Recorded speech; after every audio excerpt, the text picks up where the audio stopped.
Salve, salve, morceguetes e morcegotes, sejam bem-vindos a mais um episódio da Caverna do Morcego com o seu podcaster da Praxis, Marcos Morcego. Antes de tudo, aqueles recadinhos de sempre. Galera, importante avisar, sigam a gente nas redes sociais, @morcego_, Marcos_, pra acompanhar tudo que tá rolando na caverna, todos os projetos, as fotos que a gente tá tirando, todos os eventos que a gente tá cobrindo, tudo estará lá e às vezes também no Ticoteco, né, com as dancinhas. Além disso, a gente faz lives na Twitch, em twitch.tv/Caverna Morcego, e no YouTube, o nome do canal é Lives da Caverna do Morcego, onde a gente tá com um projeto maior aí de leitura e discussão, onde nós estamos lendo atualmente Confederalismo Democrático de um lado e do outro lado As Veias Abertas da América Latina. Além disso, este sábado, dia 24 de setembro, teremos mais um encontro da Caverna do Morcego, do grupo de estudos, porém novamente acontecerá online, como eu disse, sobre setembro. Além disso, os dois livros, né? Um é da autonomia literária, o outro é da expressão popular. A gente tem os cupons de desconto, família. Hashtag morcego na autonomia, 20% de desconto nos livros da autonomia. E expressão morcego, que também te dá 20% aí de desconto nos livros do grupo de estudos da expressão popular. Estará tudo na descrição desse episódio, vai lá e acompanha. Além disso, é muito importante a sua ajuda aí no projeto. Então não esqueça de compartilhar esse episódio, marcar a gente, tá ligado? De ir no apoia.se/Caverna Morcego, que é o nosso apoio coletivo, ou também fortalecendo o Pix. Lembrando que o e-mail do Pix também é e-mail para contato, então quiser chamar a gente para mesa, evento, qualquer coisa, é só dar um salve lá. Mas é isso, agora fiquem aí com a Vivian Mendes e bora lá pro episódio. Até mais!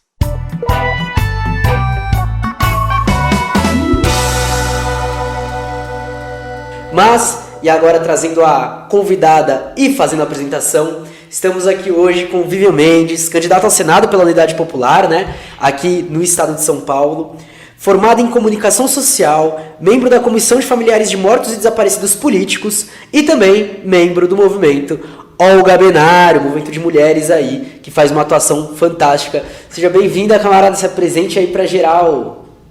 Obrigada, Marcos. Obrigada para todo mundo que está assistindo agora, para quem vai assistir depois.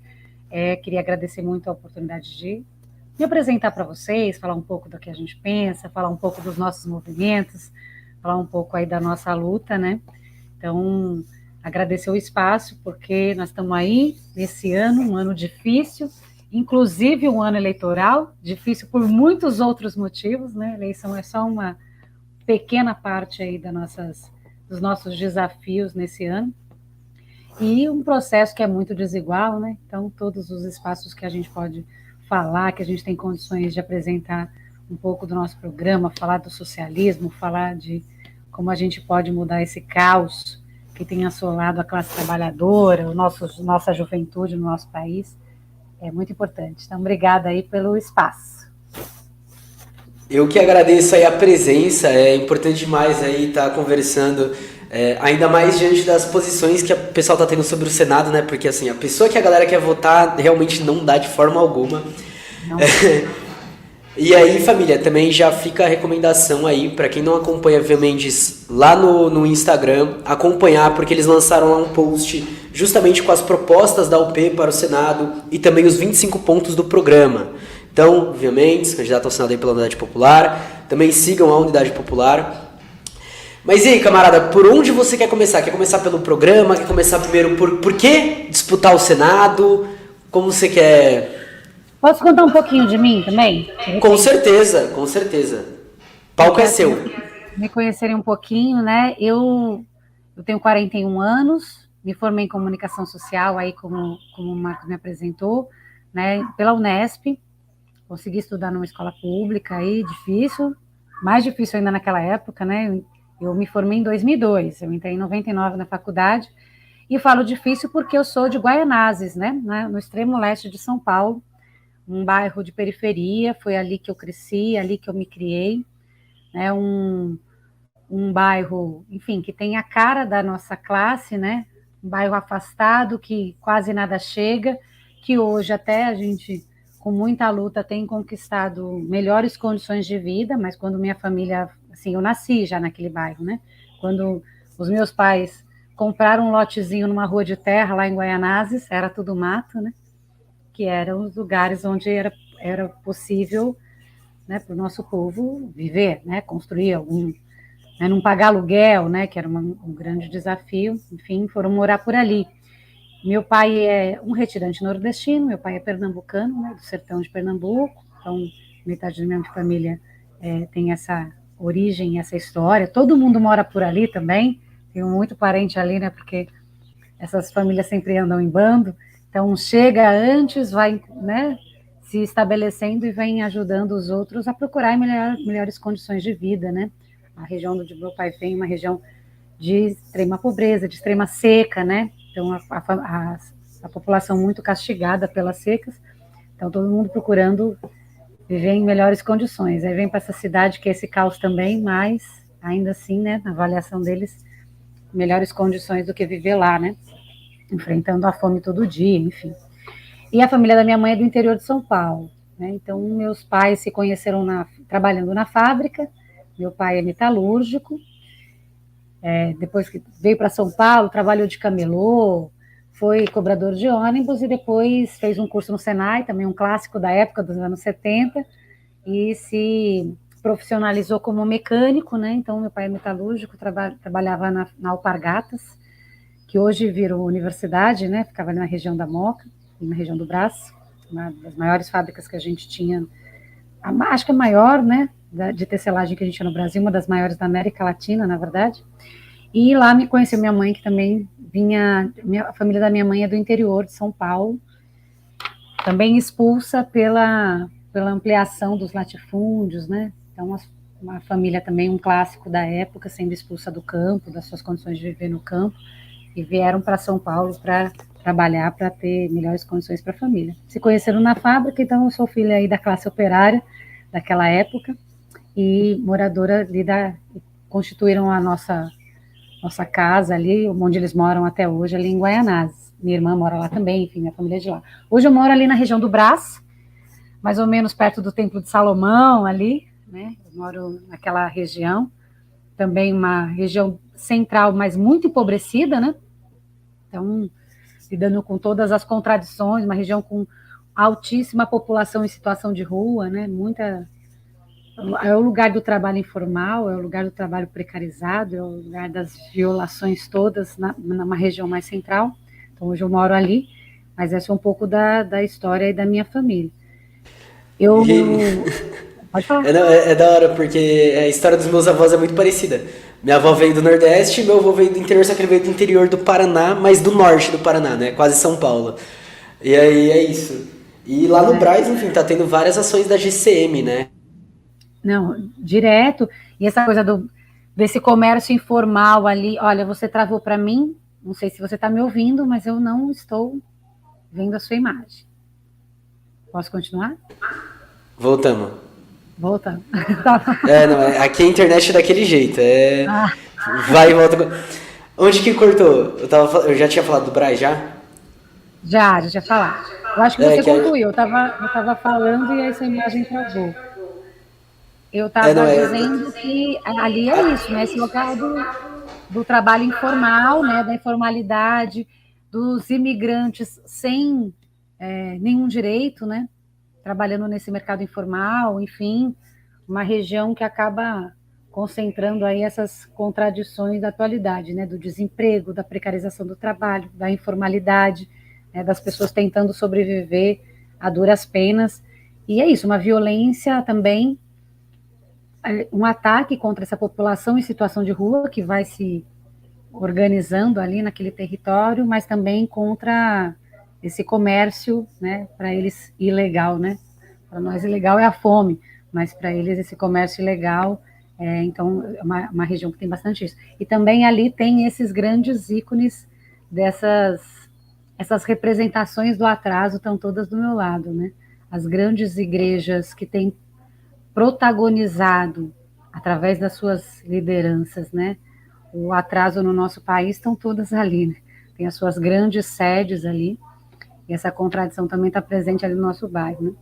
Então, hoje eu vivo ali, mas venho dessa história. Fiz curso técnico quando eu era jovenzinha, então fiz curso técnico para poder ter um emprego com melhores condições, poder fazer um cursinho para passar no vestibular, né? Hoje, ainda que a gente tenha o acesso à universidade, algumas políticas e cada vez mais sucateadas também sendo atacadas, mas na época era mais difícil ainda, né?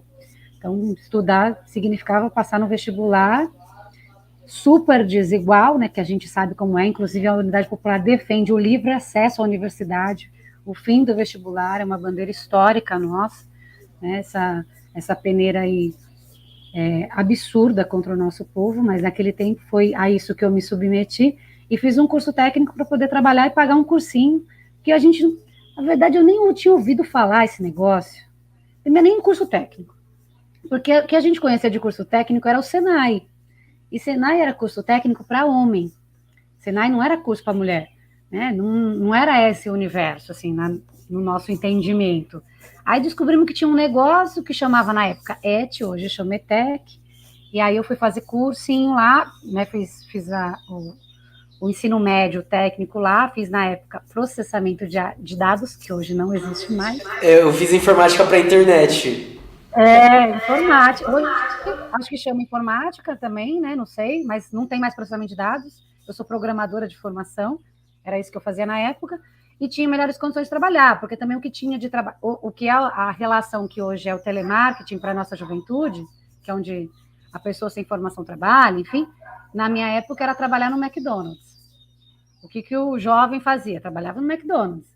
Ganhava mal pra caramba, eles pagavam uma miséria, super exploração. Comia mal pra caramba. Mal, tudo de ruim, e o salário não era suficiente para pagar um cursinho. Eu não sei se na época tinha, até preciso pesquisar, mas a gente não conhecia nada, nunca tinha ouvido falar de cursinho popular.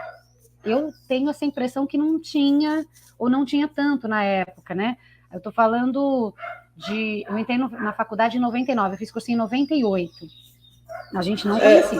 Eu acho que não tinha, porque a minha tia, ela teve que ralar de trabalhar para conseguir pagar um cursinho também. Era muito caro. Eu fiz no Etapa na época. Eu pagava assim um salário mínimo, era mais de um salário mínimo. A mensalidade era muito dinheiro. Então, trabalhando no McDonald's não dava para pagar, porque quem trabalhava no McDonald's não recebia um salário mínimo, não, né? Então, aí eu fiz o cursinho e aí pude trabalhar na época, né? E pagar o cursinho no Etapa e passei no vestibular. Deu certo, né? Então, eu e a minha irmã, né, a Lígia Mendes, que também é da Unidade Popular, é nossa presidente municipal, aí também é candidata a deputada estadual, a gente tem a mesma trajetória, né, a mesma família, ela é 1 ano e meio mais velha que eu, então ela fez na frente exatamente a mesma trajetória, para passar no vestibular, ela estudou na Unifesp na época, né? Então, nós somos assim, da nossa geração, do nosso bairro, nós somos as únicas que estudaram na universidade pública, né? E depois da gente foi uma coisa importante, sabe? Porque depois da gente teve alguns amigos nossos, esses dias eu até encontrei com um professor lá na UFABC, que é muito amigo nosso, um amigo dessa juventude, e que entrou 2 anos depois da gente, que a gente ajudou, estimulou, que ele era de uma família ainda com mais dificuldades que a nossa, porque ele tinha muitos irmãos, trabalhava para ajudar em casa, porque a gente precisava trabalhar, meu pai era operário, né? Então, a gente precisava trabalhar para poder estudar.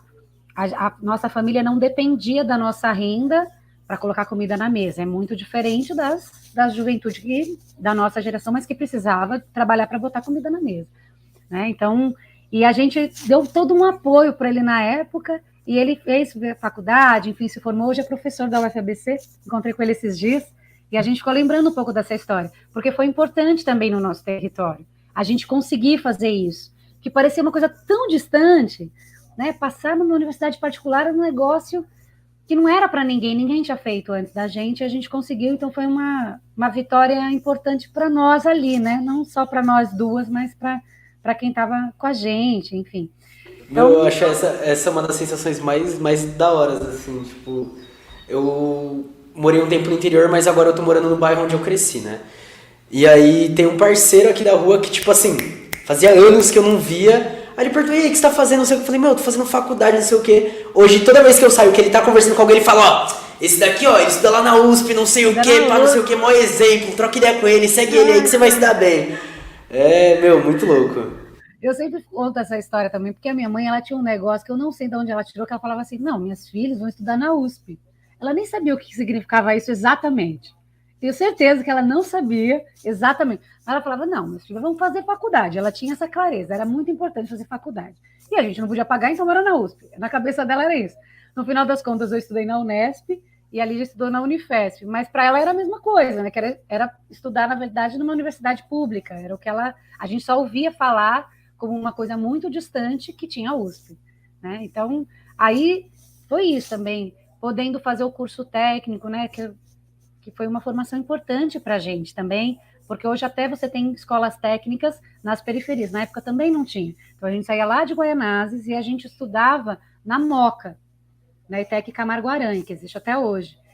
E também foi uma possibilidade da gente conhecer outras coisas, né? De estar ligado com gente que vinha de outro tipo de formação, aprender muita coisa também, né? Então abriu-se muitas possibilidades, estudar o técnico ali na época. E aí a gente foi entendendo como que funcionava melhor o vestibular, que tinha outras universidades que eram públicas também. Enfim, a gente só tinha uma ideia, que era fazer faculdade. Não sabia o que, nem como, nem nada. Só sabia que queria estudar. E aí a gente foi aprendendo nisso também, nesse processo. Então, enfim, entrei na faculdade em 99, me formei em 2002, voltei para São Paulo, e uma parte da formação da minha família que eu não falei muito é que a minha mãe, ela era operária na fábrica, conheci meu pai lá, e minha mãe teve um acidente de trabalho. Minha mãe quase perdeu os braços numa máquina, né? Então, ela tem a cicatriz até hoje. Então, minha mãe nunca mais trabalhou em fábrica dessa forma. Trabalhou como toda mulher da periferia trabalha. Vende de tudo, já vendeu cerâmica, vendeu bordados de bitinga, que era da nossa época, roupa, quadro, e fez muita coisa para fora. Bolo, chocolate, ela faz até hoje. Então, minha mãe foi fazendo essas coisas e meu pai trabalhando na fábrica, né? Foi mais ou menos por aí. Mas a minha mãe se tornou ali naquela região uma liderança de uma comunidade eclesial de base, que isso tem muito a ver com a história do nosso território ali, né? Essas comunidades, essas igrejas progressistas com essa linhagem de libertação tinha uma atuação muito grande ali no nosso território. Então, e um envolvimento político muito grande. Então, minha família é uma família que nunca foi filiada a nenhum partido, mas que tinha uma consciência de classe, sabe? Não, nós somos trabalhadores, então a gente tem que votar no Partido dos Trabalhadores, porque o outro partido é do patrão. Naquele momento, isso tudo fazia muito sentido. E a gente, através das comunidades, também a gente foi entendendo muita coisa de política, né? Hoje eu sou da Comissão de Familiares de Mortos e Desaparecidos Políticos. Né? A gente faz essa luta por memória, verdade e justiça e tal. Mas a primeira experiência que eu tive com essa luta foi lendo O Brasil Nunca Mais, que é um livro que a igreja produziu, né? Denunciando as torturas, fazendo uma denúncia internacional sobre as torturas no Brasil. Porque é verdade que a Igreja Católica, o alto comando da igreja, apoiou o golpe imediatamente, em 64, né? Teve lá envolvido bastante tempo, mas uma parcela também foi se desligando com as denúncias das torturas e começando um papel que foi importante também. Vários papéis foram importantes para que a gente pudesse denunciar e derrotar a ditadura, e essa parcela da igreja também teve esse papel. Então, Falando em igreja, eu lembro do caso que acontece ali na Sé, né? Na igreja da Sé, onde os manifestantes que tretavam com a polícia corriam e o padre lá recebia os manifestantes para que a polícia não entrasse. Tipo, durante um tempo teve realmente esse papel muito bom. Você teve uma resistência também interna, né? Que, claro, é uma disputa. A luta de classe está em todos os lugares, em todas as instituições. Mas naquele momento você tinha uma igreja resistindo, né? E ajudando a formar uma militância, enfim. Então a gente também tem essa história. Aí na faculdade a gente começou logo bem, voltei para São Paulo, militava num movimento mais ligado com a teologia da libertação, que chamava Mística e Revolução, um movimento assessorado pelo Frei Beto, enfim, pelo Plineu na época.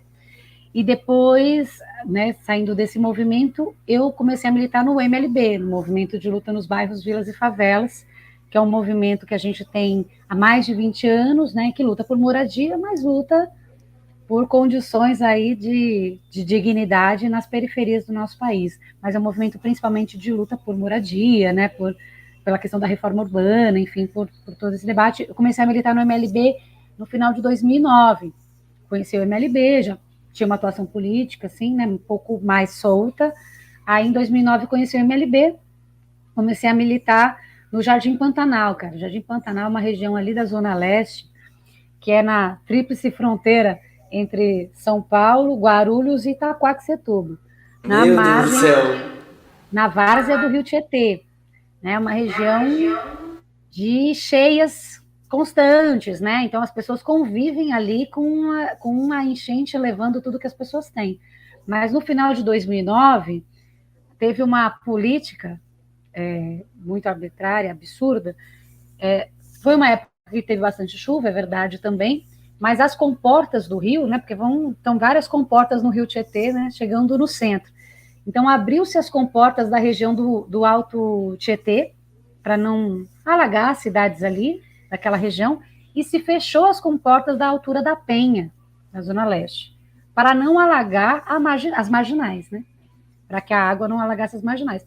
Então, aqueles bairros que a gente chama de Jardim Pantanal, não à toa, porque realmente é essa referência com as inundações, ali a casa das pessoas ficou com água por 1 metro por mais de 2 meses. Então, as pessoas convivendo. Imagina, a pessoa já não tem mais nada para salvar, né? Porque a cama já foi embora, todos os eletrodomésticos, então é uma loucura. E não adianta levar de volta porque a água tá lá, né? 2 meses com água. Não, e assim, represada. Ela não ia, assim, subia um pouco e baixava um pouco, mas sempre lá. E a prefeitura usou essa política como uma forma de expulsar as pessoas ali também, porque eles queriam construir um parque linear na várzea do rio. Então, o que eles faziam? Eles pagavam bolsa aluguel para as pessoas de vários meses, o que dava, sei lá, uns R$ 2.000, o que era muito dinheiro naquela época, digamos assim, para quem está sem nada, para quem não tem uma geladeira, para quem não tem nada. E a pessoa assinava o bolsa aluguel, a prefeitura derrubava a casa dela. Então, essa era a troca, essa era a moeda de troca. Então, era para a pessoa pegar aquele dinheiro e ir para outra cidade, voltar para onde ela tinha vindo, né?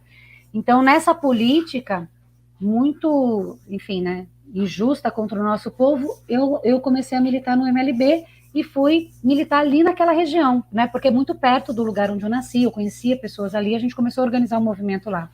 Então, foi assim que eu comecei a militar, organizando as pessoas lá no MLB, lá naquela região. Aí fui da coordenação nacional do movimento, né? Fui construindo o movimento, até que em 2011 a gente decidiu fundar um movimento de mulheres Olga Benário. Porque é isso, essa demanda da violência contra as mulheres, né? Chega muito forte quando você está num movimento popular, assim, de luta por moradia, enfim. A gente tinha uma demanda grande também que vinha pela juventude, né? Pela União da Juventude e Rebelião, porque são várias demandas. Então, a gente tinha uma demanda de luta por assistência estudantil específica para jovens mães, por exemplo. Então, tinha uma demanda, né, e contra o assédio, enfim, né, uma série de violações de todos os campos. Aí a gente decidiu construir o nosso movimento de mulheres, né, o movimento de mulheres Olga Benário. E então eu fui cumprir essa tarefa aí, ajudei a fundar um movimento e fiquei na coordenação nacional desse movimento um tempo, até que a gente decidiu construir a Unidade Popular. E aí também a gente falou, não, é isso. 2013, grandes jornadas de junho, né, assim, tomando, o país pegando fogo, né, e uma esquerda sem saber lidar com aquilo, culpando o povo, chamando todo mundo de ingrato, né, assim, aquela... Desde ingrato até a gente do imperialismo, protagonizadores da Revolução da Primavera Árabe. Exatamente, assim, né, uma avaliação muito distorcida em relação ao que a gente avaliava sobre a importância daquelas mobilizações, sobre a justeza das demandas, inclusive, né? E então a gente olhou para aquilo tudo e falou, gente, nós estamos a pé, né? E o povo tem olhado para esses partidos com essa dificuldade. Ao mesmo tempo que a gente olhava, Marcos, para esse avanço do fascismo no mundo, que era uma preocupação, né? A gente teve a grande crise de 2008, que está aí até hoje, que não foi embora. E a gente, enfim, estudando também a história, né? Depois de grandes crises, o que a gente viu no mundo foi um fortalecimento dessa extrema-direita, né? Do fascismo. Então, a gente já está preocupado porque isso não é um fenômeno brasileiro, infelizmente, né? Nós temos um fenômeno internacional aí de avanço dessa extrema-direita. E a gente falou, olha, nossos movimentos são muito importantes, mas a gente não vai dar conta de chegar em mais lugares com apenas com os movimentos, nós precisamos de um instrumento que nos dê a condição de apresentar um outro projeto de país, de enfrentar esse fortalecimento dessa extrema-direita e dizer que é possível construir outra sociedade, que é possível construir o socialismo, que o capitalismo não resolve o problema do nosso povo, nós precisamos de um outro instrumento para isso. E aí a gente decidiu, então, através desses movimentos, então, o MLB, que já era um movimento de mais de 20 anos, quando a gente decidiu fazer essa construção, a UJR, que também é mais antiga ainda, o movimento de mulheres Olga Benário e o movimento Luta de Classes, que é um movimento que a gente tem, que faz o trabalho de organização de trabalhadores, não só o trabalho sindical, mas de organização de trabalhadores mesmo, né? Então, a gente tem um trabalho com trabalhadores terceirizados importante, que cada dia cresce no nosso país, né? Trabalhadores terceirizados com piores condições de trabalho, mais precário, menos, com sindicatos mais enfraquecidos ou mais ligados com o patronato, né? Então, enfraquecendo muito a nossa classe. Então, a gente tem esse movimento também. Esses 4 movimentos falam, vamos construir um partido político, porque o negócio está aí degringolando. Aí começamos em 2014, coletamos 150 mil assinaturas, fomos fazendo assim, dando importância, mas com os nossos braços ali, né? E aí em 2015 teve essa mudança no processo, na legislação eleitoral, que é a mesma lei da cláusula de barreira, enfim, e ela muda completamente esse negócio de formar partido político. Ficou um negócio muito difícil. Aí a gente olhou e falou, e agora? E sair de um trabalho danado. A gente teria que jogar fora tudo e começar de novo ou desencanar disso e falar, vamos tocar nossa vida nos nossos trabalhos, que a gente já faz muita coisa. Mas aí já era aquele clima de golpe, impeachment da Dilma, a direita se organizando, né? Uma perseguição maior para os lutadores, um clima muito complicado. A gente falou, olha, ou é agora ou pode ser que não dê mais. Então, vamos arrepiar. Aí, algumas dos nossos quadros políticos, né, a gente foi deslocando dos nossos movimentos para cumprir essa tarefa principal naquele momento. Então, eu fui uma dessas. Saí da coordenação do movimento, eu continuo militando no Olga Benário até hoje, sou coordenadora de uma das nossas casas. Trabalhar na base é um princípio para o nosso partido, mas eu saí desse papel de coordenação, né? Enfim, deixei isso na mão das outras companheiras para poder me dedicar à formação do partido, até porque a gente queria que o partido expressasse, assim, na prática, a cara do nosso povo. As mulheres são 52% da população, nós temos que ter maioria na direção, faz sentido. Os negros e negros são maioria da população, nós temos que ter maioria na direção. Não dá para a gente construir um partido que não expresse isso, teria algum problema, né? Como a gente frequentemente vê, né? Como a gente frequentemente vê. E claro que isso é um desafio também, porque é mais difícil formar um quadro assim. Não é um negócio. Não, é mais difícil formar uma mulher dirigente, uma mulher mãe, uma mãe solo, um trabalhador negro, né, que teve piores condições de estudo. Para você formar um quadro desse, que é isso? Para se formar como quadro, a gente precisa se formar na luta, no dia a dia, que é muito importante, que é central, a gente não pode perder isso, mas também você precisa estudar, precisa pensar no negócio, organizar, dá trabalho, pô. Então você tem que pensar, falar, não, nós queremos fazer assim, vamos botar energia nisso. Então nós escolhemos os quadros assim, nós vamos construir o partido desse jeito. Nós decidimos lá atrás, não, o Léo vai ser nosso presidente. O Léo tem que ser nosso presidente, porque ele tinha experiência de militância, era dirigente do MLB, já era, né, um companheiro nosso que tinha uma experiência grande, que era muito importante, de luta, mas que a gente queria que o nosso partido expressasse isso, né? A gente falou, não, então vamos aqui, vamos construir o partido desse jeito. E hoje, uma pausinha rapidinho, porque essa semana começou a viralizar muitos vídeos do Léo. E aí eu vi assim, gente, por exemplo, né, o Derek, que é um rapper lá, que fez parte da Recade, não sei o que, ele colocando, meu Deus, primeira vez assim que eu olho e realmente me identifico com o cara. E o Derek é uma pessoa que, assim, por mais que eu visse falando de política e tal, eram umas coisas muito soltas e tal. E aí você vê ele colocando e falando, ó, aqui ó, finalmente tô olhando pra alguém e tô falando, nossa, agora eu tô vendo as ideias sair, você fala, ó a diferença. Ó a diferença do bagulho. Não, com certeza. E é isso, né, a gente construir um trabalho que seja de fato um trabalho popular, um trabalho de base, e você expressar essa política para o nosso povo, isso é muito importante, Porque senão você fica reproduzindo esse discurso que essa pseudo-esquerda institucionalizada faz, que é o tempo todo dizendo nosso povo é tudo de direita, todo mundo conservador, ninguém... Gente, todo mundo de direita, a pessoa nem sobrevive se ela for muito de direita na quebrada. Porque os laços necessários para você viver numa comunidade, cara, né, você tem ali o germe da solidariedade, o germe da sociedade nova está ali, sendo construído naquela mãe que tem que pegar o filho da outra na escola, porque senão não tem condição de trabalhar fora, naquela que cuida dos filhos de todo mundo, né? Essa relação entre a própria comunidade, essa construção é um negócio muito importante, né? Então não é porque a pessoa vota num candidato de direita, numa determinada conjuntura, é que você vai sair falando que, né? Enfim, mas tudo bem, vamos deixar isso aí para eles, vamos, né? Mas como eu estava dizendo, a Unidade Popular, a gente está com muito orgulho aí, com 68% das nossas candidaturas de mulheres. E é o partido que tem mais proporcionalmente candidaturas de mulheres. Mas eu queria, assim, eu tenho dito isso em todo lugar, não é só porque são mulheres. São os melhores quadros que nós temos nos estados para cumprir essa tarefa, porque a gente formou assim. Então, a gente tem cota interna, não é que a gente tem para ter uma referência. Tem 50% de cota de mulheres, 50% de negros e negras, a gente vai fazer o congresso, a gente dá aquela olhada para ver se está cumprindo, mas a gente nunca precisou fazer esse esforço para cumprir a cota. A gente olha lá e fala assim, vamos ver aqui como é que está. Ah, cumpriu, tá bom. Vamos lá, pau. E foi o que a gente fez nessas eleições. A gente falou, não, nós queremos ser o partido com maior candidaturas proporcionalmente de mulheres. Não. Quais são os melhores quadros que a gente tem para cumprir, né? Quem tem as melhores condições, e a gente, felizmente, isso é um sinal de que a gente tem conseguido construir essa política que a gente idealizou lá atrás, né? Então, acho que nós estamos cumprindo esse papel aí.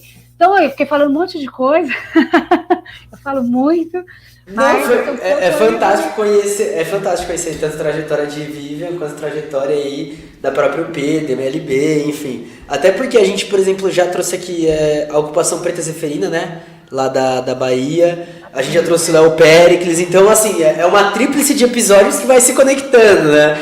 O pessoal vai ouvir um, vai ouvir outro e vai falar, olha aqui, agora tudo se fortalecendo.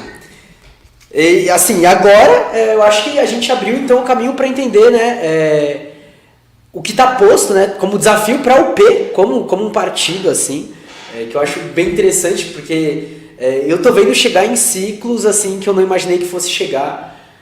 Você falou, né, dessa questão, por exemplo, o pessoal vai falar que todo mundo é direita, não sei o quê. Eu morei durante muito tempo no interior, e aí vários amigos de lá são realmente assim, cresceram porque ele é latifúndio, aí a pessoa tem um sítio maior, já acha que é latifundiária, não sei o quê. Quando eu passo na faculdade, mas aí quando eu passei na faculdade e voltei pra São Paulo, esse ano, por exemplo, a galera tá chegando em mim e perguntando, Morcego, eu tô vendo o que você tá construindo, tô vendo o que você tá falando, não sei o quê, indica aí em quem você vai votar, porque eu quero ir atrás dessas pessoas, não sei o quê. Então você vê assim que, pô, beleza, tá num tempo assim que tá indo muito bem. E eu não pude, né, assim, eu acabo querendo ou não, tendo que avaliar o programa, porque eu acho que é uma parte essencial, né, como você falou, não basta só de mulheres, só de pessoas negras, mas toda essa questão. E aí, então, acho que eu queria começar entendendo, tipo, por que Senado? Eu acho que por que o Senado? O Senado, eu acho interessante, porque as pessoas falam assim, ninguém lembra em quem votou na última eleição. No Senado, então, ninguém lembra mesmo, porque Senado é um mandato de 8 anos. É um negócio... E o Senado é a parte da Câmara Federal que está mais desconectada da vida do povo. Ninguém sabe quem é senador. Inclusive, ninguém sabe quem é que vai sair da cadeira do Senado esse ano para eu poder entrar lá se eu me eleger. Eu pergunto nos lugares, ninguém sabe. Porque quem está lá e que vai sair... Você não sabe? Eu também não sabia. Eu não sei. Porque quem vai sair esse ano da cadeira do Senado é José Serra. Cadê o Serra? Que faz Serra? Não sabia nem se o cara estava vivo ainda. Parece que, inclusive, está muito... Ele tá? Ele tá no Senado? Ele é o senador. Parece que ele está muito doente, inclusive. Ele é o senador. Inclusive, ele está como candidato a deputado federal novamente. Meu Deus do céu. Meu Deus. É um negócio tão deslocado, assim, e a cada 4 anos a gente renova uma parte do Senado, né? Então, esse ano nós vamos votar em um senador só. Vai se renovar 1/3. Daqui a 4 anos, a gente renova os outros 2/3, né? Então, fica sempre acha que que o mandato mais curto, mas não, é um mandato de 8 anos. E o Senado é o que eles chamam de, sei lá, a parte do parlamento que é um órgão revisor. Deveria servir para revisar se as propostas que estão sendo feitas pela Câmara fazem sentido, né? E também é o órgão principal ali na Câmara, fiscalizador do Executivo, mais do que a própria Câmara dos Deputados, né? Não é uma coincidência que a CPI da Covid, por exemplo, aconteceu lá para investigar os crimes de Bolsonaro durante a pandemia.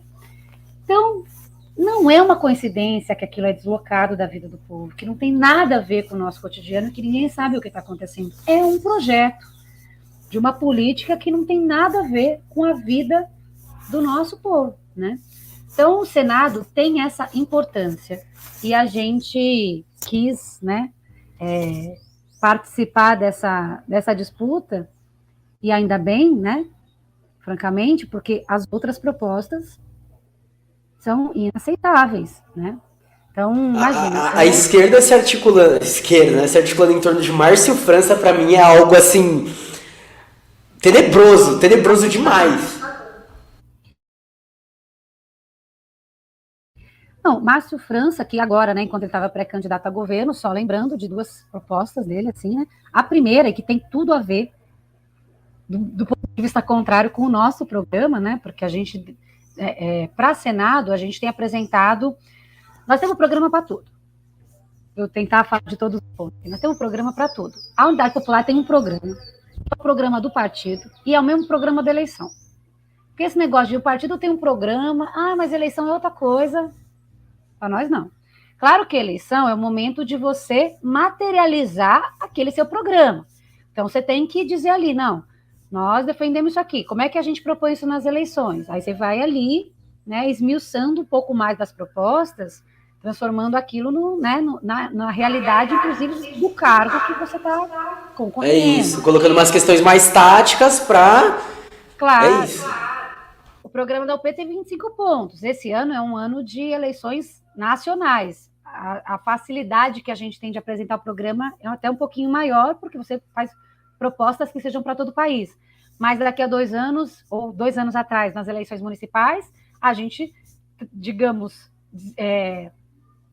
traduziu esse programa para as propostas municipais. Então, isso sim, claro que você tem que, né, nas eleições, você tem que traduzir aquilo para onde está sendo a disputa, e inclusive para o cargo que está sendo aquela disputa. Mas o programa é um só. Todo mundo da Unidade Popular defende a mesma coisa. O programa do Léo é o meu, as deputadas é tudo uma coisa só, todo mundo aqui defende o fim do vestibular, livre acesso à universidade, todo mundo defende a desmilitarização das polícias, todo mundo defende punição para os torturadores da ditadura e dos dias atuais, todo mundo defende a mesma coisa, né?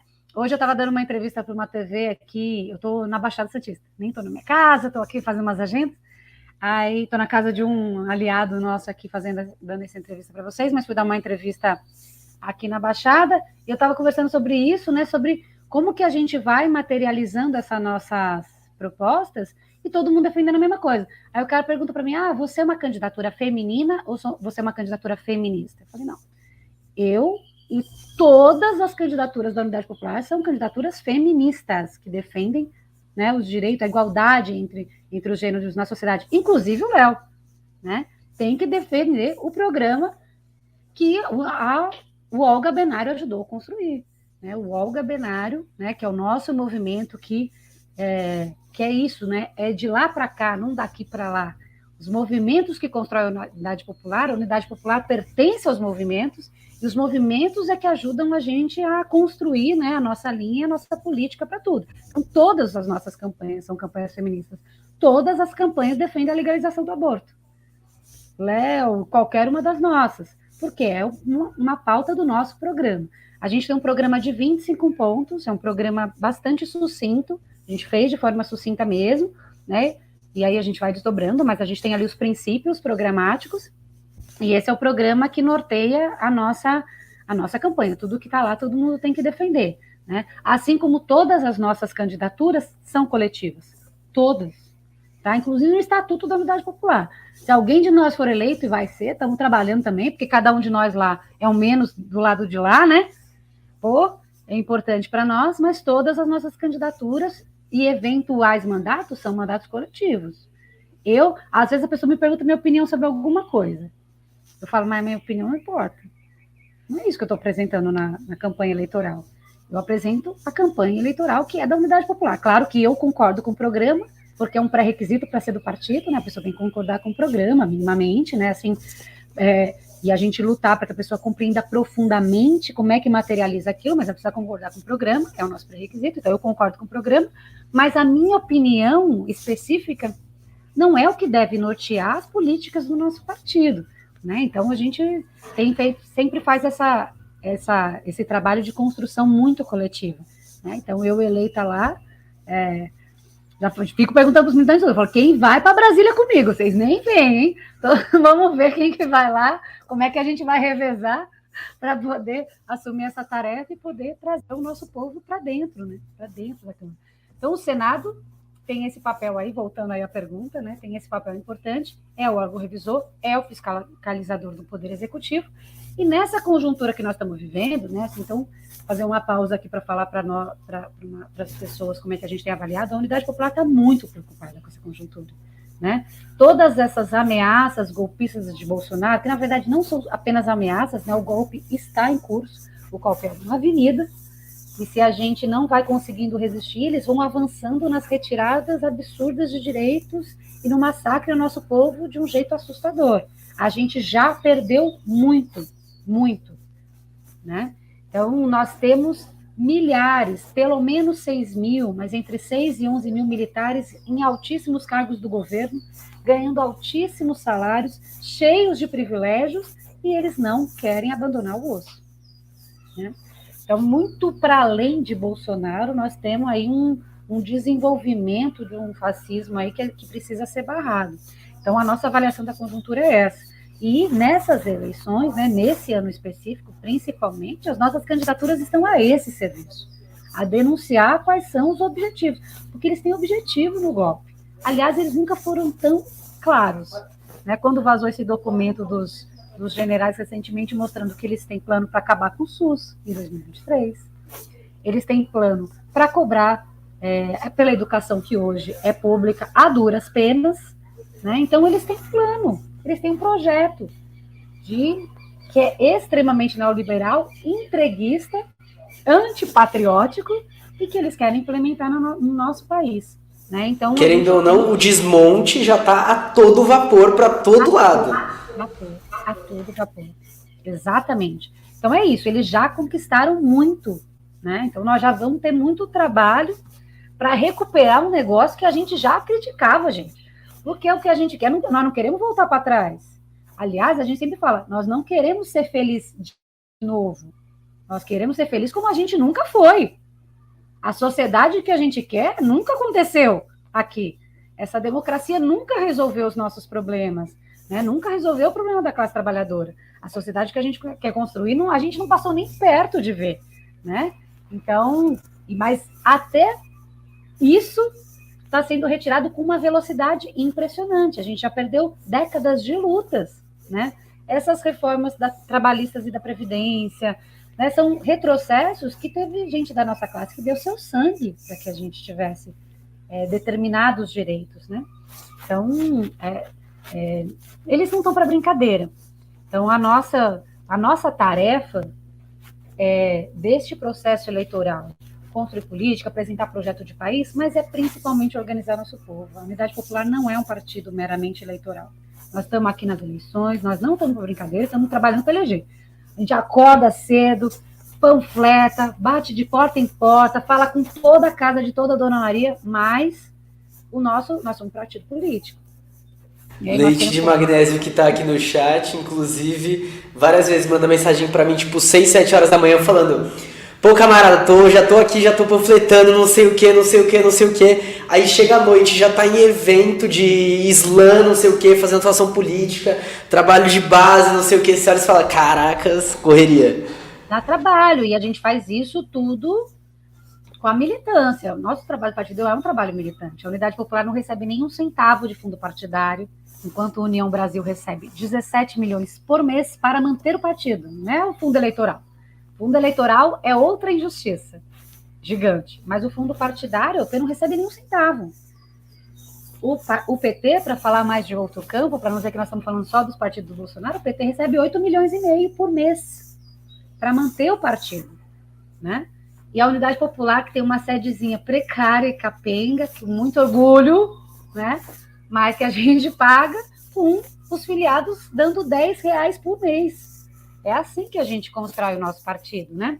Então, é um processo muito desigual, mas nós somos um partido político, então a nossa militância tem que estar muito convencida, porque nós só temos trabalho para oferecer. E, claro, uma perspectiva de futuro, né?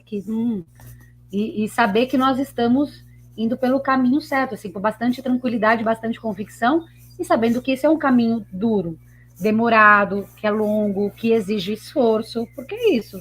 É muito fácil eu sentar aqui na minha cadeira e ficar falando mal do povo. Agora, quem quer pisar num barro? Difícil, né? O bairro onde eu nasci, me criei lá em Guaianazes, tem, né, tudo... Guaianazes é grande, né, gente? Eu sou de uma região de Guaianazes, eu falo Guaianazes Frentes, porque é Guaianazes divisa com Itaquera, que Guaianazes é um país. Mas ali tem no nosso bairro ali chama Jardim Santa Terezinha, e ali tem o Morro do Acerto, que é o lugar histórico do Acerto. E que tem, vira e mexe, tem ocupações, né? Vem uma ocupação, aí vem alguém, derruba tudo, tal, casa de madeirite de novo, e aquele ciclo das ocupações e despejos que a gente vê em tantas regiões, né? Então lá é comum. Agora nós estamos com uma nova, não tão nova, mas nos últimos anos tem uma reocupação lá, precaríssima, né? Madeirite, zero saneamento, bem caótico. Quem quer ir lá no Morro do Acerto discutir que Bolsonaro é golpista? É mais fácil falar assim, mas ninguém quer saber de política. Ninguém. Como não quer saber de política? As pessoas estão passando fome, filho. 33 milhões de brasileiros não comem nada durante 24 horas. Sabe? Então, essa construção e esse debate é muito importante. Então, a gente tem feito das nossas campanhas esses tribunos populares, de explicar para as pessoas o que significa um golpe. O que foi a ditadura militar para o povo pobre? A gente precisa dizer. Porque às vezes tem uma impressão, não, mas a ditadura é ruim para a esquerda. Esse é o discurso da ditadura. A ditadura dizia assim, não, ditadura é ruim para os terroristas. Se você for trabalhador honesto, ninguém vai mexer com você. E aí, tivesse uma carteira assinada, tudo certinho, pronto, pode seguir sua vida. Um trabalhador de bem, não questionar ninguém, botar o seu cabresto e trabalhar direitinho, não fizer nada, ninguém vai mexer com você. Então, esse discurso, essa narrativa, né, para usar um termo da moda, que eu não gosto de usar muito, porque eu acho impreciso, mas, assim, essa narrativa, ela vai se atualizando, entendeu? Aí parece, não, a ditadura é ruim para a esquerda. Não. Primeiro, e tem algumas coisas que são importantes, né, já que você é da universidade, né? Quando a gente olha para a educação, por exemplo, dá para a gente se ver bem sensivelmente o que significou a ditadura com esse acordo MEC-USAID, né, com esse desmonte de educação pública no nosso país. O que a gente tem de educação pública que tem alguma qualidade, com todas as dificuldades, é graças aos profissionais. É graças a uma história de luta e resistência, porque todos os dias eles querem acabar com a educação pública, né?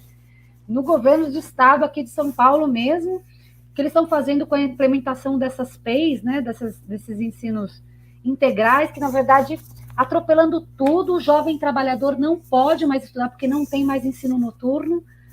Então, assim, é uma política de elitizar a educação mesmo e oferecer para a classe trabalhadora só o mínimo que ela precisa para ser domesticada, para pensar na qualidade. Vou aproveitar para dar um exemplo também, né? Porque de hoje para amanhã, lá na USP, vai rolar trancaço de manhã, vai rolar várias atividades o dia todo e à noite vai ter um ato, justamente por permanência, porque uma das coisas que acontece na verdade desde um pouco antes da ditadura, mas com a ditadura aumenta isso daí, é a expulsão dos estudantes pobres que precisam de moradia ali e moram no conjunto residencial. Então, até hoje, você tem a permanência de não acontecer reformas, falta de água, várias coisas assim, que com a ditadura foi o momento, o ápice disso, onde mais de 1.000 pessoas foram expulsas no mesmo dia. E aí a gente vê também um Alckmin que colocou a PM dentro da USP. É tipo assim, é toda uma política que é montada para expulsar a gente dali. Claro isso. para dificultar esse acesso ao máximo possível, né, embrutecer o nosso povo também. E eu gosto de dar outros exemplos, que eu acho que são importantes, né, porque está aí no nosso programa Desmilitarização das polícias, que não é só a PM, né, cada dia mais todas as polícias estão sendo militarizadas no nosso país, e essa PM ela foi criada em 69, no auge do momento de repressão da ditadura, né, e nada foi revisto também disso.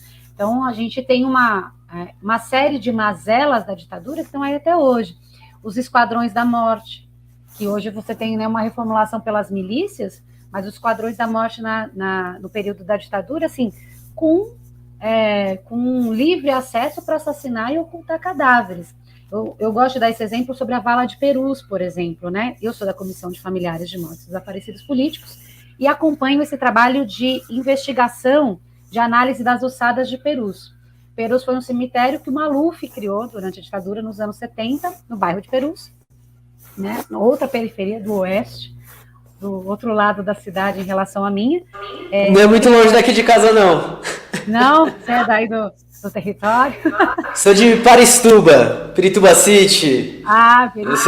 Cidade internacional. Perus tem muita história de luta. Eu vou falar dessa parte trágica, mas Perus merece ser lembrada pelas suas históricas lutas, pela fábrica de cimento, pela greve histórica, por muito espaço de resistência também. Mas vamos falar dessa parte triste, né? Porque Perus, imagina, nos anos 70, super afastado também, difícil de chegar, justamente ali o Maluf constrói um cemitério, e nesse cemitério constrói-se uma vala comum, uma vala clandestina, onde são depositadas 1.500 ossadas. Dessas 1.500 ossadas, cerca de 500 eram crianças que foram assassinadas pelos esquadrões da morte, uma parte, mas uma boa parte delas mortas pelo surto de meningite que a ditadura quis esconder. Muito parecido, inclusive, com o que esses recentes tentaram fazer com a pandemia desde o começo. Essa negação, né, para mostrar que está tudo bem, é uma revisão histórica aí do que a ditadura fez naquele surto de meningite. Então, cerca de 500 ossadas eram de crianças, e o restante, ali a gente identificou 5 desaparecidos políticos, e a gente procura mais um. Então, nós temos 6, dos que a gente localizou e que a gente procura ali naquela vala. E quem são as outras 1.494 pessoas? Trabalhadores comuns, né? Assassinados pelo Esquadrão da Morte, com os cadáveres ocultados. Então, não é verdade que... E quantos indígenas a ditadura matou? A Comissão da Verdade chegou a um número de pelo menos 8.000, mas a gente nem sabe quantos exatamente. Camponeses assassinados, claro que é isso, a gente vê essa prática recorrente ainda hoje. Isso não quer dizer que essa prática ficou no passado e que virou-se a página. Claro que não, né? Mas você ter um Estado com todo o controle para voltar todo o seu aparato contra o seu povo, para prender, para torturar, para extrair as informações que lhe interessam e para censurar qualquer tipo de divulgação, é um espaço aberto aí para o assassinato do nosso povo mesmo, né? Então, a gente sempre tem feito essa denúncia também, discutido com o nosso povo o que significa a ditadura. E hoje o que a gente vê, claro que essa democracia não serve para nós, né? Assim, solar enganado, a gente vê o que isso significa. É óbvio que ela não atende. A democracia burguesa nunca vai atender os interesses da classe trabalhadora. As instituições que, enfim, né? Esse campo à esquerda, social-democrata, né? Diz que são muito consolidadas, ou que sempre disseram que eram muito, muito consolidadas, nós sempre denunciamos isso. Está lá nos 25 pontos da UP. Né? Memória, verdade e justiça para que não se repita. Quem confia nas instituições burguesas desarma o nosso povo para enfrentar o que vem por aí. Né? Então, essa denúncia... Deixa um pouquinho para cá, porque eu acho que o sol está batendo na minha cara. Essa denúncia é uma denúncia importante que a gente tem feito nesse trabalho nas periferias, nos lugares onde a gente tem movimento organizado e onde a gente tem feito a nossa campanha. Então, a gente vai para apresentar um programa através das nossas candidaturas, mas também para denunciar quais são as mazelas do capitalismo e para organizar o nosso povo. Porque é só o povo organizado que é capaz de resistir. Independente de quem vença essas eleições. A eleição não vai resolver o problema do nosso povo. O que a gente vai enfrentar é muito duro.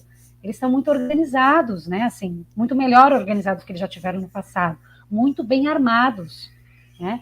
Então, a gente tem feito esse trabalho dessa denúncia. Então, quero ser candidata a senadora, sou candidata a senadora e quero ser senadora. Para a gente, o central da campanha é a luta contra a impunidade, um dos pontos centrais da campanha, né? Então, punição dos torturadores do passado e do presente, porque esses torturadores são esses militares que estão lá no governo Bolsonaro, são os mesmos, eles que torturaram, eles que prenderam, eles que assassinaram, ocultaram cadáveres no Brasil, que foram para o Haiti para estuprar as mulheres, com aquele, né, com esse discurso de democrático, né? Não, a gente vai ajudar. É ação humanitária. Ação humanitária. Ação humanitária da ONU, Brasil liderando as tropas humanitárias, na verdade, cheias de denúncias de graves violações de direitos humanos, são os mesmos militares que estão lá no governo Bolsonaro e que precisam ir para o banco dos réus, de lá para a cadeia e da cadeia para o esgoto, né? Então, eu quero ser senadora para, inclusive, prender Bolsonaro. Bolsonaro é criminoso, cometeu graves violações de direitos humanos, crimes de lesa humanidade, e ele precisa ser responsabilizado. Então, esse é o compromisso da nossa campanha. Então, a gente achou que era importante fazer isso com a candidatura ao Senado, né? Trazer esses temas centrais aí, entre outros. Tô falando muito, pode perguntar. Da hora. Bom, agora eu vou para as perguntas do chat já, porque tem bastante coisa aqui para a gente ler. A primeira que eu acho que já aproveitando o que você estava falando, é a pergunta se o Manuel Lisboa e o Manuel Bezerra foram enterrados nessa vala. Boa pergunta. Sim. Vamos responder uma por vez? É que essa daqui é mais rápida, então acho que essa aí pode fazer separada, né? O Manuel Lisboa e o Emanuel Bezerra, a gente conseguiu identificá-los através do processo da Vala de Peru. Só para contar um pouquinho dessa história. Quando a vala foi aberta, em 1990, Luiz Erundina era prefeita de São Paulo. A gente conseguiu informações, documentos. Eu estou me ouvindo, você puder fechar. Perdão. Ficou confuso isso que dá um delayzinho, né? Quando a gente conseguiu identificar exatamente onde estava a vala e abrir a vala, uma participação do Caco Barcelos, que é super interessante, que um dia a gente podia contar só essa história.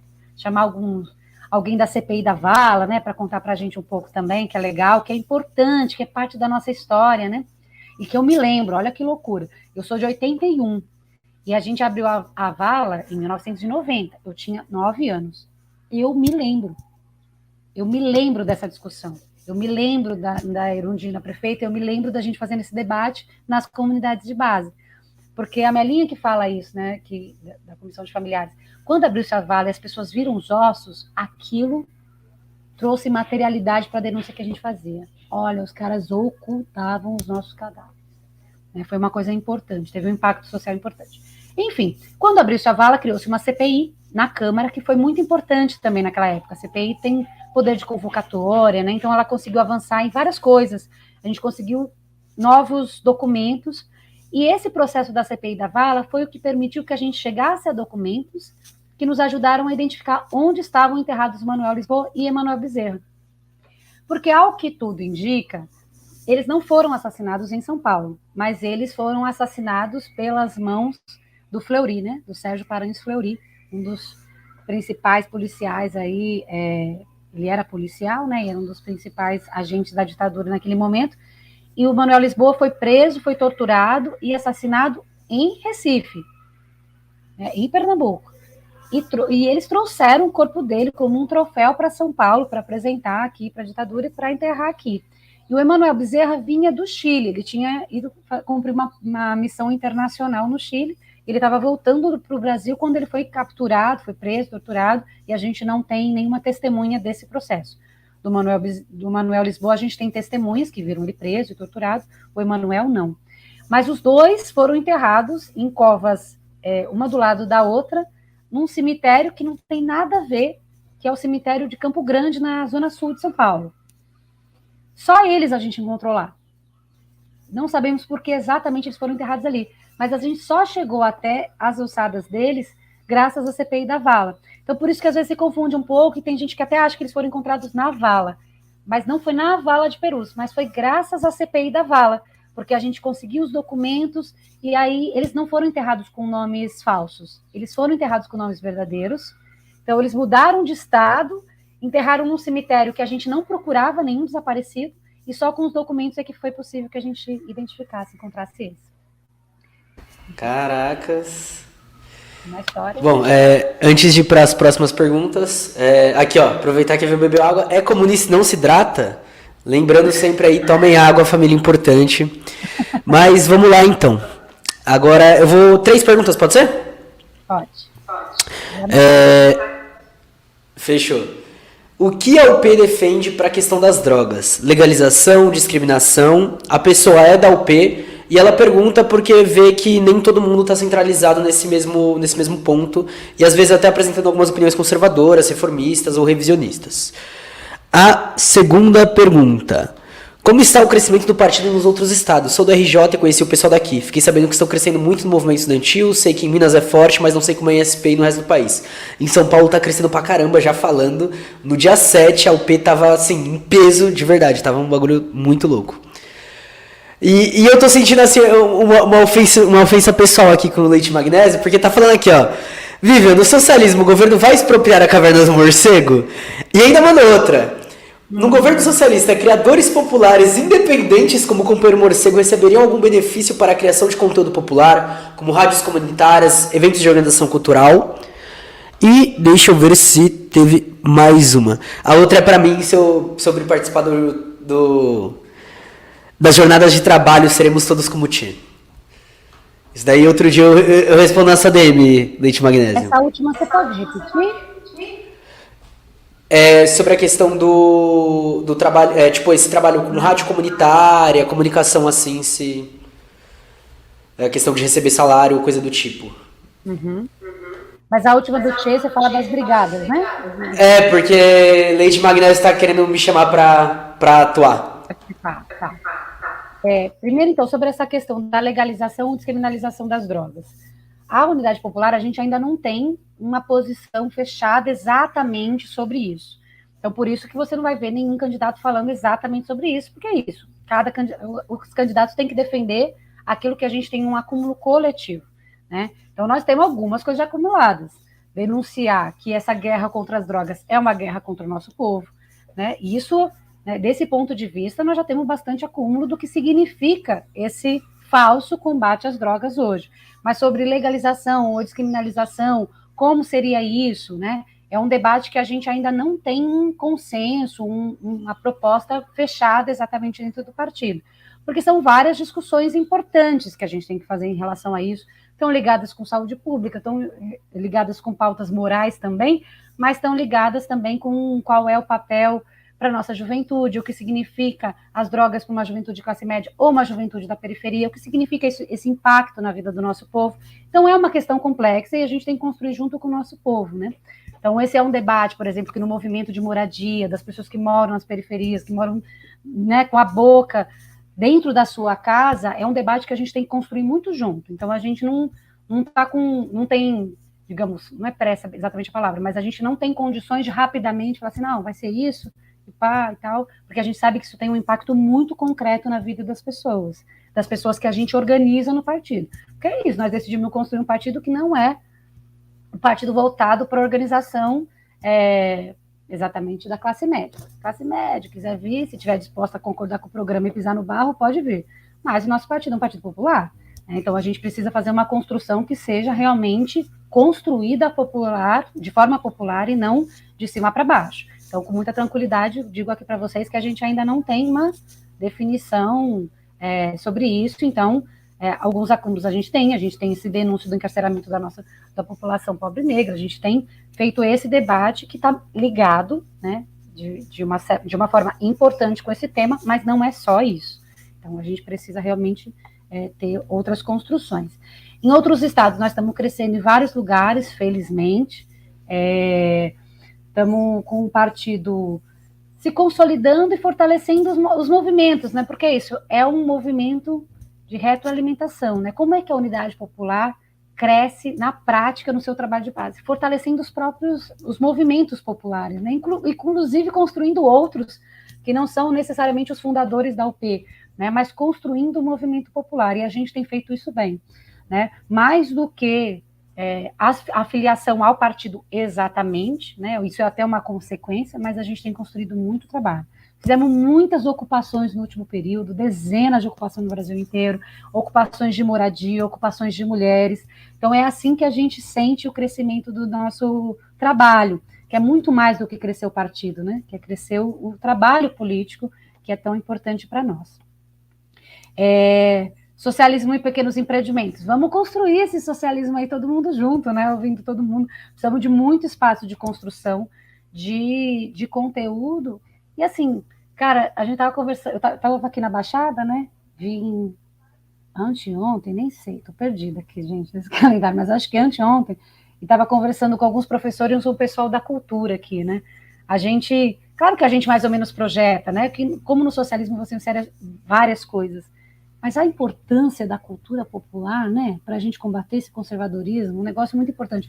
A importância de espaços como esse, para a gente, como ferramenta, combater o conservadorismo, são muito importantes. Tenho certeza que vai ter espaço para todo mundo no socialismo aí, porque o socialismo nós vamos construir com todo mundo e nós vamos ter muito espaço aí para a gente construir com qualidade o nosso futuro. Mas não vou ficar aqui dizendo como é que vai ser exatamente o socialismo, não. Até porque é isso, né? A gente tem que construir políticas que sejam para hoje e como é que a gente caminha. E tem problemas que a gente pensa hoje que não farão sentido no futuro e tem problemas que a gente não consegue nem imaginar agora, né? Eu estava lendo, por exemplo, estava fazendo um debate esses dias, a gente tem feito um debate sobre a legalização do aborto, se eu tiver um tempinho aqui para falar, quero falar sobre isso também, que também está no centro da minha campanha. Os direitos das mulheres como um todo, mas o tema da legalização do aborto, né, como um tema de saúde pública, um tema da luta de classe, né, assim, que mulher que morre no nosso Brasil, por que o aborto é crime, né, então a gente tem feito esse debate de forma ampla, e fui estudar um pouco sobre a legislação de criminalização, da legalização do aborto em Cuba depois da Revolução, né, e eu achei tão interessante, porque a lei, ela tratava questões tão específicas, né, porque um ano depois da Revolução, se descriminalizou o aborto, se legalizou o aborto. E o que estava na lei? Que você só podia fazer o aborto se fosse pelo Estado. Você não podia fazer o aborto numa clínica clandestina. Eu falei, nossa, como é que específico? É um problema que hoje não existe lá, né, digamos assim, mas era um problema da época, porque você tinha, assim como a gente tem no Brasil, o aborto praticado, né, mesmo sendo um crime. E então está lá na lei, você só podia fazer se fosse pelo sistema de saúde público, ninguém podia ganhar dinheiro para fazer um aborto, isso aí era crime, a pessoa ia ser presa, sabe? Questões que eram questões colocadas na época, né? Então também tem um pouco disso. Quando a gente defende determinada política, nós temos que defender uma política que tem a ver com a situação que nós estamos vivendo hoje.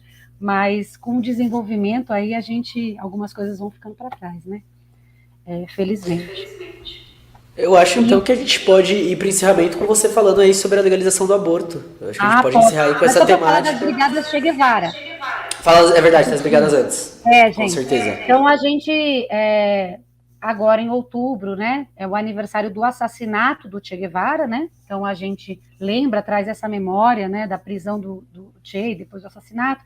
E historicamente nessas datas a gente faz ações políticas, né, enfim, de divulgação de quem foi Che Guevara e tal. E de um tempo para cá, né, a nossa juventude tem construído essas brigadas Che Guevara de trabalho voluntário. Então, no ano passado, as brigadas em São Paulo, por exemplo, fizeram um trabalho voluntário nas ocupações que a gente tem, na ocupação dos imigrantes, na ocupação das mulheres, e foi muito legal, foi muito interessante. E esse ano a juventude tem se organizado, ainda não sei exatamente o que está aí no plano da juventude, mas tem várias propostas, mas a ideia é justamente essa, a gente fazer uma brigada de trabalho voluntário, onde a gente convoca a juventude para, de uma forma de mutirão, fazer diferença em algum lugar, né? Eu gosto muito de mutirão, eu adoro mutirão. Quando a gente tem mutirão lá nas nossas casas, eu adoro participar, porque mutirão é aquela materialização de uma ideia que a gente tem que em coletivo a gente pode mais. Porque tem coisa que só dá para você fazer no mutirão, cara. Você pode ficar um ano fazendo aquele trampo na Ladelina sozinho, lá na nossa casa de mulheres, que eu sou coordenadora, lá no Paris, que você não vai conseguir. Mas um dia de mutirão que você bota 15 pessoas junto, né? É aquela transformação da quantidade em qualidade, né? Que permite que a gente faça uma grande diferença e fortalece muito esses laços que a gente tem falado, de solidariedade, de trabalho coletivo. Então, Está todo mundo convidado aí para fazer parte. Eu também quero fazer esse ano, já vai ter passado a eleição. Vamos estar aí discutindo o segundo turno, mas eu também vou participar das Brigadas Che Guevara aí com quem quiser participar com a gente. É isso, o momento do mutirão é fantástico, é fantástico. É fantástico, e é o que a quebrada sabe fazer. Como é que se enche laje na quebrada? Você chama todo mundo, você faz uma feijoada, né? Antes fazia churrasco, mas lá na quebrada ninguém tá fazendo churrasco mais, tá muito caro. No máximo uma feijoada, mas junta todo mundo para bater uma laje. Porque você só pode fazer coletivamente, você não consegue fazer sozinho, né? Porque tem o tempo da cura do cimento, que disso eu entendo, que eu adoro uma construção civil. Se eu não fosse presidente do partido, era isso que eu ia fazer da minha vida, só os mutirões, que eu amo, adoro. Mas é um trabalho que só é possível fazer coletivamente. Então, retornando àquilo que a gente falou, né? A periferia sabe, né? As nossas quebradas sabem fazer o impossível de forma coletiva. Eu acho que esse trabalho do mutirão tem a ver com isso. Para encerrarem falando, então, de outra pauta central aí, especificamente para a minha campanha, né? Como eu disse, o programa é um só, todo mundo defende o mesmo, mas cada candidatura a gente é esforçado para apresentar pautas mais específicas, até para a gente tirar da invisibilidade pautas históricas, né, da nossa classe, que estão sendo abandonadas todos os dias aí de uma forma assustadora. Uma delas é a legalização do aborto, né? Nunca é hora de discutir legalização do aborto nas eleições, porque tira voto, porque não sei o quê, porque nunca pode, né? Então esse é o grande... Não só nas eleições, mas tem candidato que fala que não deve entrar, candidato não, gente aí dessa grande política que fala que não deve entrar nem em Constituição, nem nada, porque o povo não está preparado para isso. Porque o Brasil é um país muito religioso, não dá para discutir isso aqui. Não, eu fico olhando e falo assim, Portugal não é religioso, não é? México, parece, né, gente? Ah, não, mas aqui a Câmara não é favorável. E na Argentina era, gente. Foi convencendo o parlamentar que a Argentina legalizou o aborto? Não. Foi fazendo amplas manifestações de rua, com milhões de mulheres de todas as gerações, e homens também, né, que entenderam aquela demanda como importante, com protagonismo das mulheres, mas com participação social gigantesca. A Câmara lá é ruim igual aqui, de direito igual, né, cheio de problemas igual. Mas a gente tem feito esse debate, inclusive nas comunidades religiosas. E a gente tá mais fácil do que parece. Porque você também é um debate que, claro, você tem que fazer com o tempo, trazer os elementos, discutir a partir da consciência das pessoas, explicar para as pessoas que a legalização do aborto no nosso país não impede interrupções de gravidez. Nós temos entre 500 mil e 1 milhão de abortos causados, né? Abortos intencionais aconteceram no Brasil. A cada 4 mulheres, pelo menos uma já fez um aborto. Então, todo mundo, todas as mulheres, inclusive, já ajudaram alguém, ou já fizeram, né? Então, o aborto, ele é uma realidade. Mas por que ele é um crime, apesar de ser uma realidade? Porque a criminalização do aborto não impede as interrupções de gravidez. Mas a criminalização do aborto mata mulheres, mas não são quaisquer mulheres. As mulheres que morrem são as mulheres pobres e negras no Brasil, principalmente. Nós temos pelo menos um dia sim, um dia não, uma mulher que morre em decorrência de um aborto inseguro, né? Feito de forma insegura, com consequências para aquela vida. Então, isso é muito grave. E nós temos todo dia, até o aborto que é garantido pela lei, ameaçado. Quando você deixa esse debate dentro do armário, você não discute questões fundamentais. A gente acabou de ver no Piauí uma criança de 11 anos que está grávida pela segunda vez, fruto de um estupro. Né? Até porque toda gravidez de crianças até 14 anos é considerado estupro pela nossa lei. Né? Então, toda gravidez de criança, porque como não tem condições de consentir um ato sexual, toda gravidez é, consequentemente, fruto de um estupro, independente da condição, até 14 anos. Então, essa criança teria que ter direito ao aborto seguro. Até porque ela se enquadra em 2 causas. Né? Nós temos 3 critérios de aborto legalizado no Brasil. Quando é fruto de estupro, quando tem risco de morte para quem gera, e aí nós estamos falando também das crianças, né? E eu vou dar um dado assustador daqui a pouco sobre isso, e no caso de fetos que não têm condições de vida, como os anencéfalos, ou outra condição que impeça que aquele feto possa se desenvolver. Então, nesses 3 casos, o aborto é garantido pela lei, e você não precisaria ter nenhuma autorização judicial, inclusive, né? Teria que ter um acesso tranquilo e fácil pelos hospitais, e não é isso que acontece no Brasil, né? Em 2020, nós tivemos mais de 17 mil crianças até 14 anos que pariram no Brasil. 17 mil, cara. É demais, é coisa demais, né? Nós tivemos no ano de 2021, eu levantei esse dado, 1.500 crianças que morreram por levar adiante uma gestação no Brasil. 1.500 crianças. Então, é um caso de saúde pública e é um caso que expressa o racismo da sociedade, né? As contradições de classe da nossa sociedade. Porque a amante do pastor, a amante do juiz, a filha, essas aí fazem um aborto com tranquilidade, com muita segurança, ainda que ele seja legal. Para elas, a lei tanto faz, né? Mas a criminalização do aborto, ela é uma política que mata as nossas mulheres e vulnerabiliza as nossas crianças, né? Então, mulheres e homens trans, né? Pessoas que gestam, né? Essas pessoas estão vulneráveis a essa política. Então, a gente tem discutido nas comunidades, apresentado essas informações e dito muito claramente, defender a legalização do aborto não significa necessariamente que a pessoa precisa ser a favor do aborto, não é uma questão de opinião. O aborto não é uma questão de opinião, porque a mulher que faz aborto no Brasil, ela é contra. A mulher que aborta no Brasil hoje, ela tem 2 filhos, ela tem uma relação estável, ela tem religião, ela é contra. E mesmo assim ela faz, né? Então, nem a opinião dela importa. Então, não é uma questão de opinião, né? Mas o aborto precisa ser garantido para que essa mulher possa fazer com segurança no sistema de saúde com tranquilidade. Então, a gente não quer só a descriminalização do aborto, como a gente teve na Colômbia, que claro que é importante, né? Porque sendo descriminalizado, a mulher pode procurar um sistema de saúde se ela tiver algum tipo de complicação, mas também não garante que a mulher pobre possa fazer com segurança, né? Porque a mulher continua fazendo de forma insegura. Lembra da lei que eu falei de Cuba, né? A lei daquele momento. A mulher tinha que fazer dentro do sistema de saúde. Fazer fora do sistema de saúde foi criminalizado. O objetivo era trazer tudo para dentro do sistema para que o Estado pudesse conhecer aquela realidade e trazer segurança e não deixar essa mulher vulnerável a que alguém ganhasse dinheiro em cima disso, enfim, né? E a outro tipo de sequela. Então, o Estado garantindo que as mulheres todas tivessem o mesmo direito, o mesmo acesso. Então, é isso que a gente está brigando também. Claro que defender os direitos das mulheres é muito amplo, né? Todo o nosso programa, nós estamos defendendo o direito das mulheres de salário igual, para trabalho igual, contra a terceirização, né? Pela revogação das reformas que atingem principalmente as mulheres, tudo isso, né? Lutar contra a fome, lutar contra o desemprego, é lutar pela vida das mulheres. Mas desse ponto de vista dos direitos reprodutivos, nós estamos muito atrasados, e a minha campanha quer trazer isso para o centro do debate. Caracas! É isso, família. Aí, ó, candidata ao Senado, Vivian Mendes. Já tá o númerozinho aqui, ó, na tela, 800, pela Unidade Popular. Conheçam também as outras candidaturas da Unidade Popular.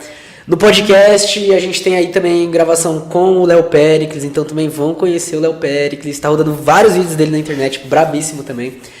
Inclusive, tive a honra já de conversar algumas vezes com o Léo Péricles e a Vivian, assim. Simplesmente todas as vezes muito legal. E queria então agradecer sua presença, agradecer aí o tempo aí de trazer essa discussão pra cá.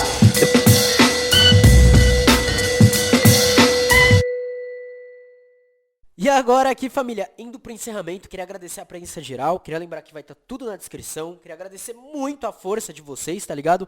Muito mesmo, obrigado por acompanhar até o final, não esqueçam de compartilhar, de fortalecer a caverna, até mais, um grande beijo, tchau!